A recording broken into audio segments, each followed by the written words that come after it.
Kusadasi.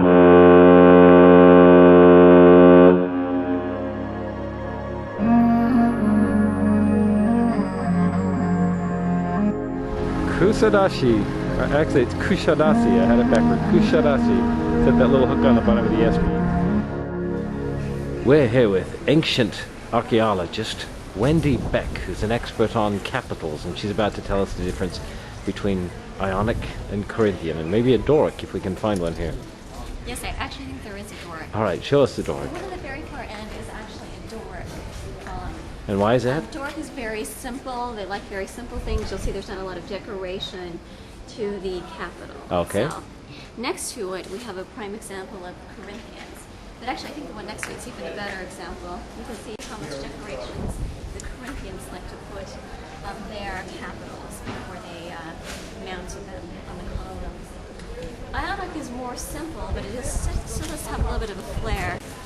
This is an Ionic capital, and you can tell it's Ionic because it has a few rolled scrolls on the edge, and that's very popular with all the Ionic. So that's Ionic? So this is Ionic. This would be an example of Ionic as well. Same one? No, that's not. No, it has the scrolls. This one's probably a combination of Ionic and Corinthian. It's not just the scrolls, and it's incorporated other details into it. So what's the deal with all the boobs?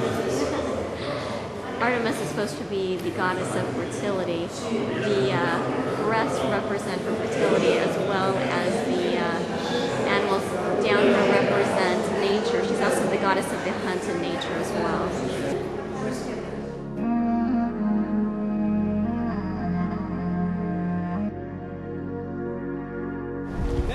We're at Ephesus now. We're going to go see the theater. It's very windy here.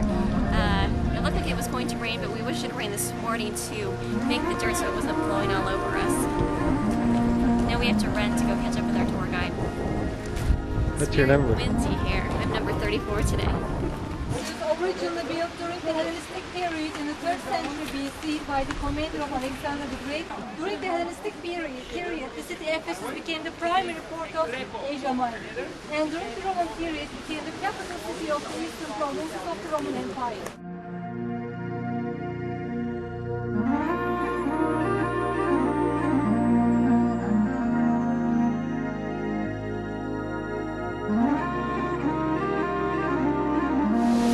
Back up above Hadrian's Gate is Nightingale Hill. Nightingale Hill is where they believe Paul, is that right, Paul? No, John. St. John took Mary when they left after the crucifixion.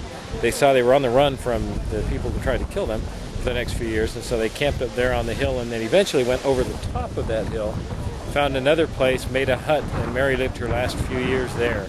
They've since built a church there.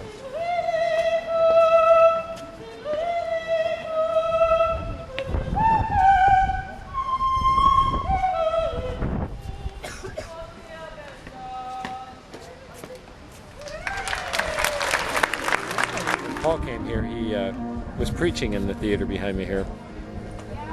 And of course the Christians were being persecuted at the time, and especially they were concerned because if everyone converted to Christianity, then this city, which was famous for its silver trade, would lose all of the, and the Temple of Artemis, would lose all of its business. And so the silversmiths got together, banded together, and actually got the crowd riled up against Paul and wanted to have him killed. So the governor came in, recognizing that Paul was a Roman citizen and that might bring some heat on them here.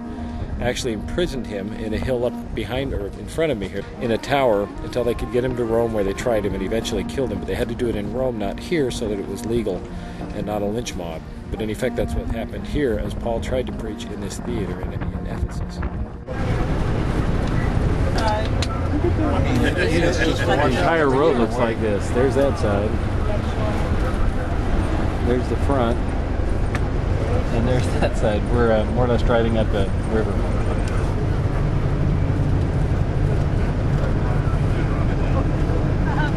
Alright. This is what we were going to walk through. But instead they're going to open a gate back there and let us back onto the ship.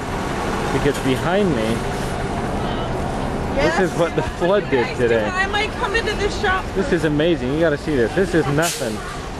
I didn't have my camera there. We thought we were going to have to walk. So I put my camera away. I didn't get to film on the bus back. And no joke, just a couple of hours ago when we were here, the water line was up as high as that stool. You see the stool over there in the corner? So they all had their doors and they moved all the carpets and were panicked. They were just pulling the boat back in. It was such a freak storm, 60 mile an hour, 60 knot winds kicked up, that they broke their lines. So they had to sail out, turn around and come back in and retie the lines, which is why the boat was out earlier. But we were all sitting there trying to get back to the boat, and we saw our boat out in the middle of the harbor thinking, wait a minute, first time I've ever seen my boat pull up and dock, the boat I'm riding on. Yeah.